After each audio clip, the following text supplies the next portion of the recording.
Salut les testeurs!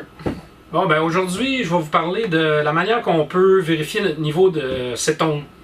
Donc, il y a plusieurs manières. La première, il y a dans l'urine, les bandelettes urinaires. Fait que c'est des petites bandelettes comme Keto Sticks de Bayers.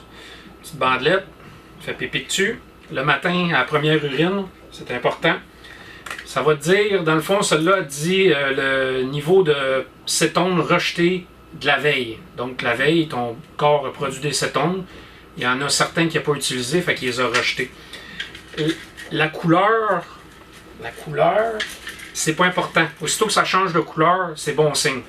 La seule chose à propos de la couleur, c'est que si c'est trop foncé, ça peut être un signe de déshydratation, d'un manque de nutriments ou d'alcoolisme. Si tu es diabète type 1, là, c'est mieux de consulter. Donc, c'est ça pour les bandelettes urinaires. Ensuite, il y a par le sang. Moi, j'ai le Keto Mojo. Au Québec, vous avez le Freestyle Precision Neo. Alors, c'est pas compliqué. Tu l'allumes. Tu rentres la bandelette. Elle lit la bandelette. Ça sonne. Tu prends ton autopiqueur. Tu mets le sang sur le bout de la petite bandelette, ça fait un décompte, puis là, ça te dit ton niveau de cétone. Avec le sang, on prend préférablement avant de se coucher ou avant le souper. Si tu t'entraînes le soir, tu finis de t'entraîner à 8 heures, tu arrives chez vous et tu prends ton chose avant de le coucher, c'est sûr que tes cétones vont être basses parce que pendant l'entraînement, tu les utilises. Donc, c'est mieux de le prendre avant le dîner, avant le souper.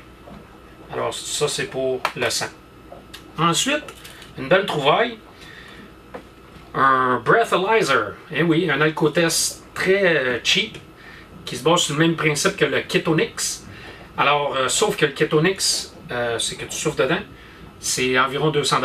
Ça, c'est 10$. Puis oui, ça donne le nombre de cétones, d'acétone. Donc, tu l'allumes, ça prend 10 secondes pour que la machine elle se réchauffe. Tu souffles dedans 10 secondes. Ça te donne un chiffre qui est en pourcentage. Ce chiffre-là, tu peux le changer au chiffre du Ketonix. Puis le chiffre du Ketonix, tu peux le changer en MMOIL. Puis là, ça te donne ton niveau d'acétone dans la laine. Celui-là, tu peux le faire en même temps au même moment que par le sang, soit avant le souper ou avant le coucher. Un beau moyen pas cher. Fait que c'est ça pour les moyens de prendre votre niveau de cétose. Les niveaux en haut de 0.5, tu es en cétose, ça peut aller jusqu'à 6. Donc, on dit qu'une cétose optimale, c'est en haut de 1.5, mais en haut de 0.5, soyez satisfaits.